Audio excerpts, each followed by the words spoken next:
What if I told you that the most powerful men in history rarely raised their voice, that their true strength wasn't found in commanding attention, but in commanding silence? We live in an age of noise, an age where men are told that to be seen is to be relevant, and to be loud is to be respected. But you've lived long enough to know the truth. You've felt the quiet weight of responsibility. You've felt the exhaustion of defending a worth that others refuse to see. Today, we unlock a power that ancient emperors used to rule the known world without uttering a single desperate word. These are not comforting lies. These are the brutal truths that the modern world wants you to forget, so it can keep you weak, reactive, and tired. If you are over 40, the clock is no longer a suggestion. It is a consumer. In this session, we are going to dissect the 7 behavioral laws of Stoicism for men who have realized that being nice is often just a mask for being afraid. We will cover why your silence is more threatening than your anger, why seeking validation is a death sentence for your social status, and the exact Roman numerical framework for reclaiming a life that has been slowly bled dry by the expectations of others. This is not a lecture. It is a behavioral diagnosis. Marcus Aurelius once wrote, "You could leave life right now. Let that determine what you do and say and think." At 20, time feels like an infinite resource. You could waste months in distraction, years in the wrong environment, and still believe you were early. You assumed recovery was automatic. Mistakes were temporary. The horizon was wide. But something shifts after 40. The illusion collapses. You realize you are no longer building from zero. You are operating with what remains. The easy years are gone. The years where your body recovered without consequence, where your errors were forgiven as immaturity, where time quietly absorbed your inefficiency. Now, time keeps score. Here is the truth most men avoid. You are no longer in the accumulation phase. You are in the consequence phase. Every wasted hour now compounds against you, not dramatically, but silently. Look at your day. Not in theory, precisely. How much of it is spent reacting? How much is spent explaining yourself to people who don't move your life forward? How much is spent replaying conversations that no longer matter? That is not harmless. That is erosion. A man over 40 does not lose his life all at once. He leaks it, minute by minute, into things that do not deserve his attention. Consider this. A colleague dismisses your idea in a meeting. You spend the next 3 hours replaying it, constructing arguments you'll never say. What happened? Nothing external, but internally, you handed over 3 hours of your remaining life to someone who will forget the interaction by tomorrow. That is the cost. Time is not just passing. It is being consumed by whatever you allow to occupy your mind. A Stoic does not manage time. He audits it ruthlessly. He asks one question: will this matter in 5 years? If the answer is no, he withdraws immediately, not emotionally, but strategically. Because at this stage of life, attention is not casual. It is capital, and most men are bankrupt without realizing it. Analyze your last 24 hours. Strip away the noise. What remains that actually moved your life forward? If the answer is unclear, that is your diagnosis. The clock is not ticking. It is consuming. Noise is the primary symptom of insecurity. A man who constantly explains himself, fills every pause, justifies every decision, is not communicating clarity. He is signaling dependency. He needs to be understood in order to feel stable. Now consider the opposite. You are in a meeting. Someone challenges your competence, subtly but deliberately. The room turns to you. There is an expectation. Defend yourself. Instead, you pause. You look at them. No reaction. No explanation. Just silence. Something shifts immediately.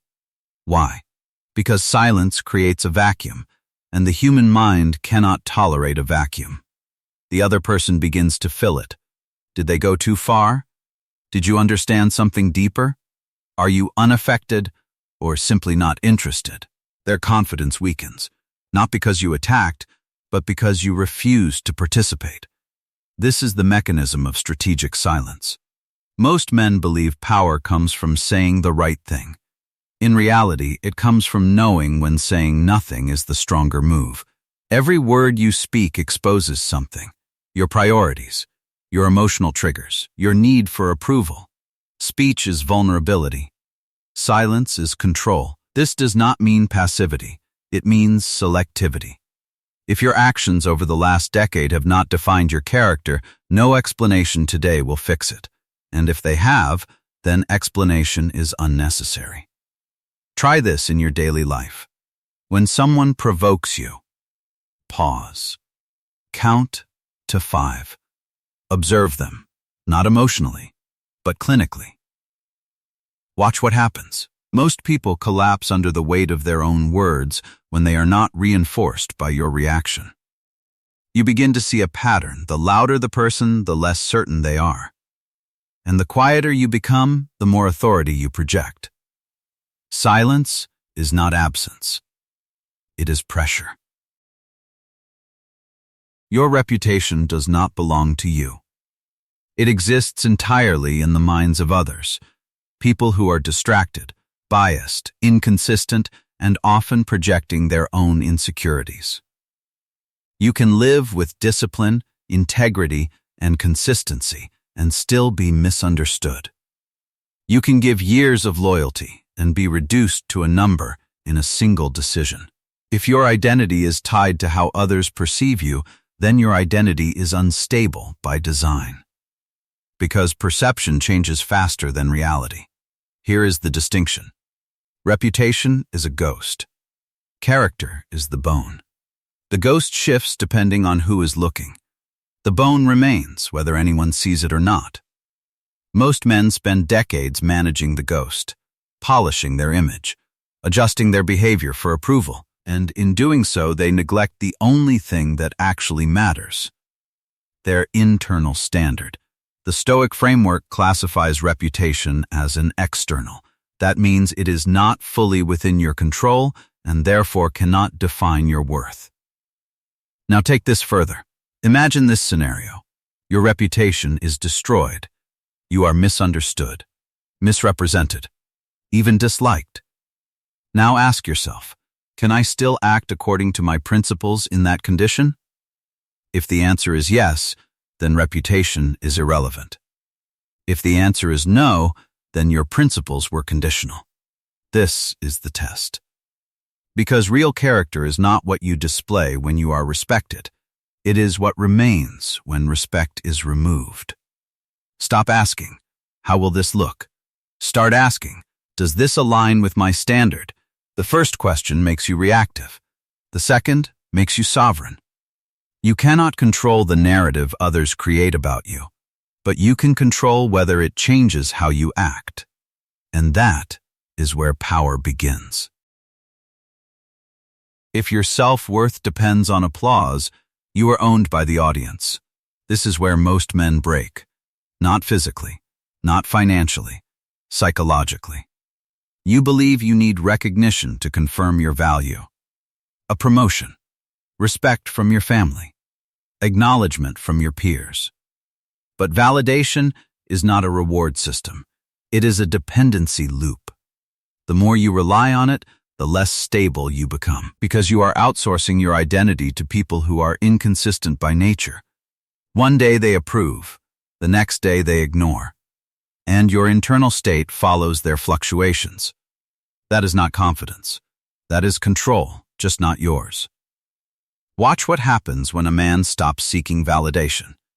He does the work, regardless of who notices. He maintains his standard, regardless of who acknowledges it, and something unexpected occurs.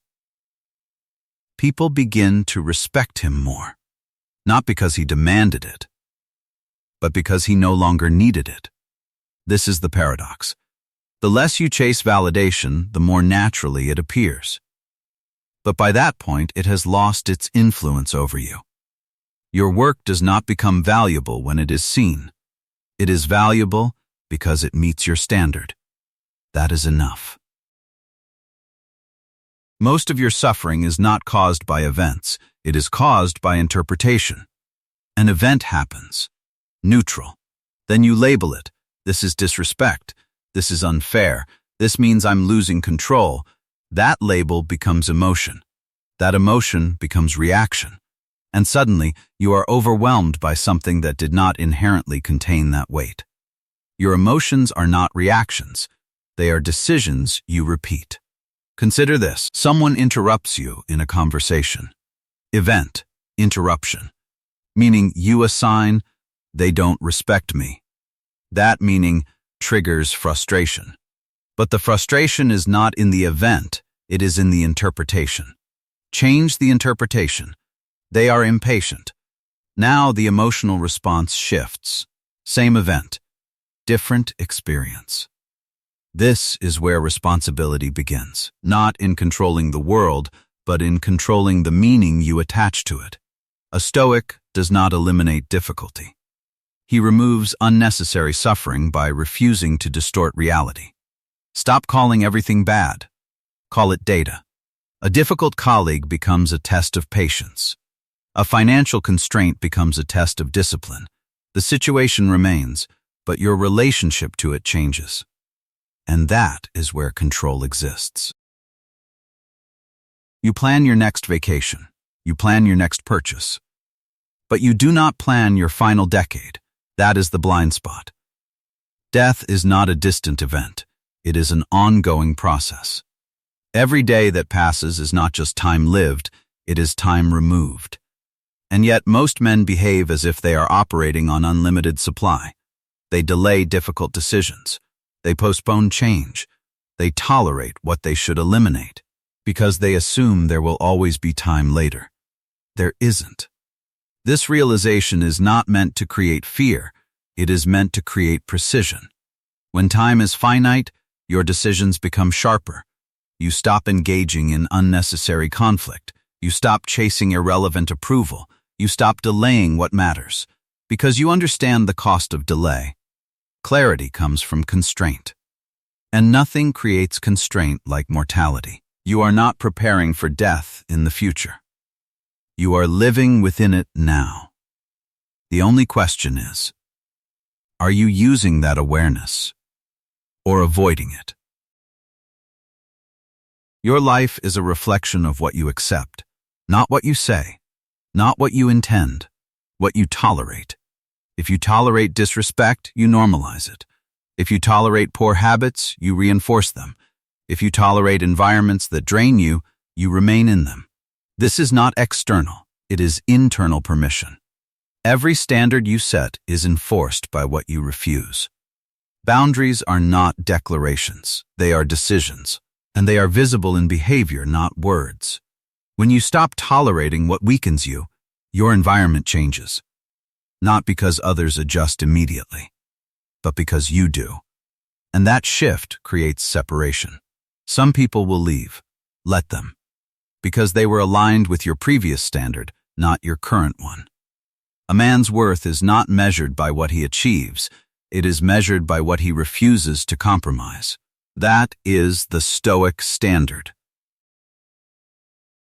You have heard the truths. Most men will listen, feel temporary clarity, and return to their habits, because awareness without action changes nothing. But if you have stayed this far, you understand something deeper.